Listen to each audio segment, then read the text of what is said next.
और ये बड़ा भावुक है। जैसे तुम फील करना, ये तुम्हारी ज़िंदगी का परिवर्तन कर सकता है। और ये मैंने आपसे पहले सिर्फ एक बैच में बताया, खाकी बैच में। और खाकी बैच के बाद में आज तुम्हें बता रहा हूँ, शायद कुछ चीज़ें डिफ्रेंशिएट कर सकती हैं, कुछ चीज़ें वहाँ ना बताई हों। तो हुआ ऐसा, इंजीनियरिंग भी हो गई आपका, और साल था 2015। इंजीनियरिंग के बाद में भाई यही था, अपना तैयारी के लिए बोला गया कि जॉब करनी है या प्रिपरेशन करनी है। तो हमारे भैया नौकरी कर रहे थे, बहन जी हमारी तब तक शिक्षा मित्र थी, टीचर हुई नहीं थी। शादी तक वो शिक्षा मित्र ही रही, अपनी शादी के बाद वो टीचर हुई। और थोड़ा सा वेतन मिलता है शिक्षा मित्र को, तो उन्होंने सब घर पे ही खर्च। तो तैयारी का मन बन गया कि भाई ठीक है तैयारी करेंगे। अभी आओगे तुम में से कोई हमारे घर, तो मेरी शायद 12वीं के टाइम की डायरी रखी हुई है। तो वो अपना नाम पता कैसे लिखता था, मैं अपना नाम ऐसे लिखता था डायरी पे, ऐसे थोड़ी सी हनक नहीं आती है, कलेक्टर लिखते हैं। तो अपना नाम लिखता था आईपीएस नवीन शर्मा, हर जगह। तो ख्वाब था एक पाला हुआ। इतनी अखबारों की कटिंग मैंने की, अगर आप देखोगे उस समय के चुनावी मुद्दों से लेकर के, ऐसा नहीं था मुझे जीएस पढ़नी थी, मुझे पॉलिटिक्स में बड़ी रुचि थी।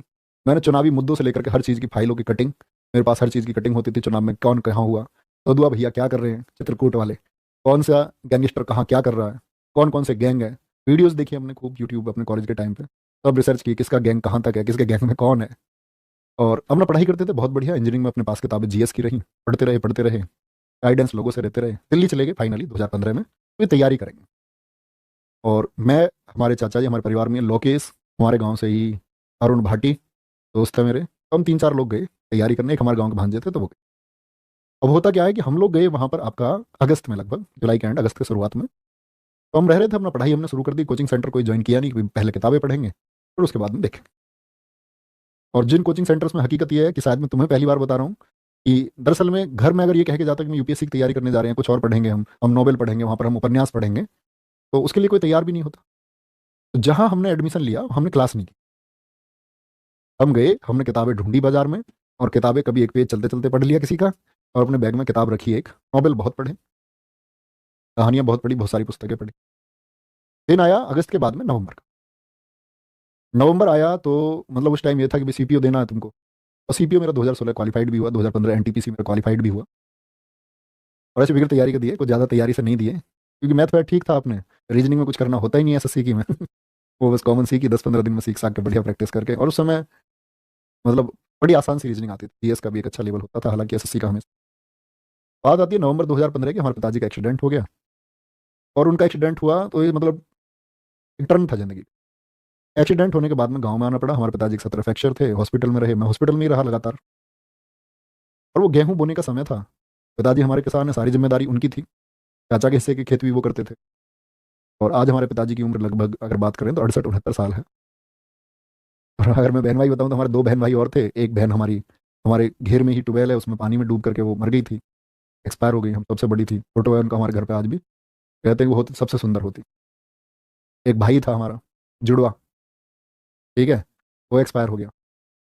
तो बहुत सारी चीज़ें हुई। और फाइनली ये हुआ कि हम आकर के वो खेत हमको बोने पड़े, क्योंकि पिताजी को मतलब लंबा रेस्ट बता दिया, यहाँ से हॉस्पिटलाइज करके फिर दूसरे हॉस्पिटल में रहना है, इतने दिन रहना है, 2 महीने का रेस्ट है उनका। मैंने कहा हम करेंगे। जब मैं गाँव में पहुंचा, तो मैंने गाँव में पहली बार ये सोचा कि पढ़ाना शुरू करूँ। 2015 की बात में। तो मैंने बच्चों को 10th 12th के जो बच्चे ट्यूशन पढ़ते थे, मैथ और साइंस के ट्यूशन सब पढ़ते हैं, इंग्लिश में पढ़ाता था, मैथ साइंस पढ़ाता था। गाँव में मतलब मल्टीवर्स टीचर चल जाता है, एक सब्जेक्ट पढ़ा सकता है। तो उसमें क्या हुआ कि हमारे गांव से बच्चे अलीगढ़ पढ़ने जाते थे, और अलीगढ़ में नकल बहुत होती है, यूपी में प्रसिद्ध है।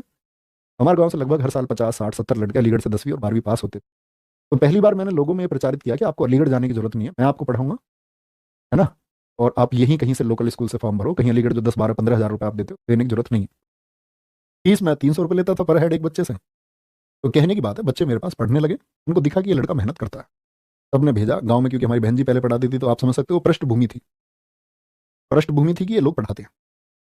अब उस पढ़ाने में क्या हुआ प्यारे बच्चे, कि कुछ ऐसी इमेज बन गई कि आप लोग जानते हैं कि अध्यापन एक सम्मान की चीज़ है, और आपका सम्मान बढ़ता है, नो डाउट। यही हमारे साथ हुआ, और यही चीज़ हमारे लिए नेगेटिव भी हुई। गाँव में एक पक्ष, मतलब अब वो चीज़ें पुरानी हो चुकी हैं, सॉल्व आउट हो चुकी हैं वो चीज़ें, पर मतलब एक बस ये सच्चाई के नाते है, किसी वैमनस्यता के नाते नहीं है। तो उन उन लोगों को ये चीज़ें खरी नहीं उतरी, तो उन लोगों ने बहुत सारी साजिशें की, प्लानिंग की, तो ऐसा नहीं होना चाहिए। और उसी प्लानिंग में क्या हुआ, वो ईर्ष्या बढ़ते बढ़ते इतनी बढ़ गई कि उसमें लोगों की बदतमीजी हमारे खिलाफ। और वो बदतमीजी ऐसे हुई कि मतलब घर के सामने किसी ने गाली दे दी, किसी ने कमेंट कर दिया किसी के ऊपर, हमारे पिताजी से कुछ। पिताजी हमारे बड़े दिलदार आदमी हैं, लेकिन उनको लगता था यार बालक है हमारे, अभी स्ट्रगल फेस चल रहा है सबका, सब कुछ भी। मुझे इतना टॉर्चर किया गया 6 महीने तक लगातार कि मैं किधर से निकल के भी जा रहा हूँ तो मेरे ऊपर मतलब ऐसे टिप्पणी की जा रही है, और उस टिप्पणी की मतलब सीमाएँ होती हैं, वो सीमाएँ पार होते, तो टिप्पणी मतलब बहुत ज़्यादा हो गई, और आप लोग समझ सकते हैं इस बात को, क्या बताऊँ? मतलब उस चीज़ से चीज़ें खत्म हो गई। एक दिन ये हुआ कि हमने ये तय किया कि हम अपनी पढ़ाई-वढ़ाई जो कुछ अपने सपने हैं सब कुछ छोड़ देंगे। हम पहले इस बदलाव के लिए लड़ेंगे कि आखिर ऐसा होता ही क्यों? क्यों किसी बढ़ते व्यक्ति को रोका जाता है? क्यों ईर्ष्या पैदा होती है? तो हम उस ईर्ष्या से टकराने के लिए खड़े हो गए, या तो हम खत्म होंगे या ईर्ष्या। उसमें बहुत कुछ हुआ, बहुत सारे फर्जी मुकदमे लिखे गए, बहुत सारे सही मुकदमे लिखे गए, और मतलब चीज़ें ऐसी ही चलती रही। फिर हम पिस्टल लगा के इधर से उधर, फरारी जैसे हालात रहे। मतलब वो एक मतलब हद से ज़्यादा टॉर्चर किसी को कर देना, और टॉर्चर जैसे हालात मेरे हो गए। और कई बार मन करता है यार जीवन में कुछ है नहीं, एक-एक दिन तक सोना नहीं। फिर ये चीज़ें सॉल्व आउट हुई आपका 2018 में आकर के। हमारे भैया हमेशा से ये सोचते रहे, भई कुछ करना है, सीधे थे। बोले लोगों का काम है तुम ये करो, अपनी तरक्की पे ध्यान दो। तो इन सब चीज़ों को सॉल्व होने में 3 से 4-5 साल का जो गोल्डन पीरियड था अपनी पढ़ाई का वो खत्म हो गया। जो सिलेक्शन था अपना टीपीओ एनटीपीसी वो किसी काम नहीं आए क्योंकि मुकदमे लग चुके थे, कोई अर्थ उनका नहीं रहा। और फिर अगर हम बात करें प्यारे बच्चे, 2018 में हम गए, तब मैं एकांत रहा हूँ 1 साल एक कमरे में बंद होकर के, एक मानसिक दबाव जैसे हालात में, और मैं हद से ज़्यादा पढ़ा। आप बोलते हैं ना 6 घंटे 4 घंटे। मेरे दोस्त है मेरे साथ मंजीत भाटी, मेरे सबसे करीब मित्रों में से, मैं 7 दिन लगातार भी जागा, 7 दिन लगातार। इसको कोई विश्वास नहीं करता, एक वो व्यक्ति है मेरे साथ जो है। तो कहने का मतलब ये है, ज़िंदगी में बहुत सारी चीज़ें आती है और हमने देखा है इस चीज़ में नुकसान भी होता है, लेकिन परिवर्तन के लिए बहुत सारी चीज़ें करनी पड़ती हैं। जब आपका अंत होने वाला हो तब आपको अपने रिवाइवल के लिए, जीवन के लिए सब कुछ करना पड़ता है। और मेरा मानना ये है, इन सारी चीज़ों के निष्कर्ष मैं आप लोगों के आस-पास क्या पहुँचाऊँ कि आप मेरे छोटे भाई-बहन हैं, तो निष्कर्ष ये है कि आप मतलब ऐसी चीज़ों से बचना, बहुत दूर रहना। जब आप सफलता की तरफ बढ़ रहे हो ना, तो आप लोगों के सामने हाथ जोड़ के रखना, नहीं तो आपको पूरी ज़िंदगी मलाल रहेगा कि आप ये कर पाते। और फिर सारी परिभाषा, सारी इस चीज़ का शायद जब लग रहा था जीवन में कोई अर्थ है नहीं, दिल्ली थे, भैया ने बोला कुछ करना, तो प्लान बनाया, 20 स्टूल खरीदे और कोचिंग सेंटर अपना शुरू किया। हालात ऐसे थे मुकदमे के चलते हुए कि एक इन्वर्टर तक हम नहीं खरीद सकते थे कोचिंग सेंटर के लिए, कि भाई लाइट रहेगी, अंधेरा रहेगा, सर्दियों के समय पे कैसे पढ़ाएँगे?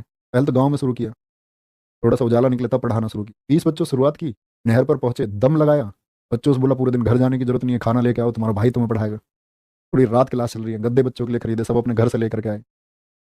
हॉर्न में ऐसा रोड की आवाज़ पे पढ़ाना शुरू किया, और उस गले में जो चीज़ें दिक्कत आई वो तभी से आई।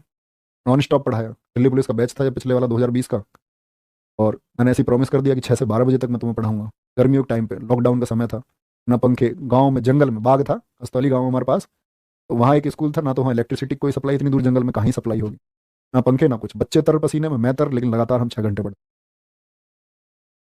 और सारे बच्चे वो लगभग बेहतरीन माइंडसेट के बच्चे हैं, मैं आज देख पाता हूँ सबको, शायद एक जागरूक नागरिक भी हैं, जो ऑफलाइन स्टूडेंट। फिर उसके बाद नहर पर आए, नहर पर आने के बाद में फिर ज़िंदगी सँवारने का काम अंकित भैया ने किया। उन्होंने बोला कि हमारे यहाँ से एक हिस्ट्री के टीचर चले गए थे, बोले कि नवीन अगर ये कर पाए। तो उस समय ये था कि मैं 6 आपका पढ़ा रहा था, 6 घंटे, तो मेरे भैया ने हमारे ने कहा बड़े ने कि वहाँ से ऐसे पढ़ाना है। मैंने कहा नहीं, मैंने तो यहाँ प्रॉमिस किया हुआ है बच्चों से। बोले शाम को पढ़ाऊँगा। पढ़ाएँगे। पढ़ाते-पढ़ाते यही सब अभी तक चल रहा है, आपके सामने है जो कुछ भी है। मेहनत कर रहे हैं, साथ मिल के चल रहे हैं, और जीवन में बस एक यही ख्वाब है कि जो कुछ छूटा, उससे ज़्यादा बहुत कुछ मिला है। तो हम लोग ये मानते हैं कि अगर हम गुंजाइश रखते हैं हमेशा सुधार की, तो हम आगे पहुँचते हैं। जीवन में आप क्या सीखते हो वो महत्व रखता है हमेशा। आज शायद हम कहीं डिस्ट्रिक्ट मजिस्ट्रेट भी हो जाते तो शायद इतने लोग हमें नहीं जान पाते। कहीं हम शायद आईपीएस भी होते तो लोग हमें नहीं जान पाते। हम कहीं इंस्पेक्टर होते तो नहीं जान पाते, सब इंस्पेक्टर होते नहीं जान पाते।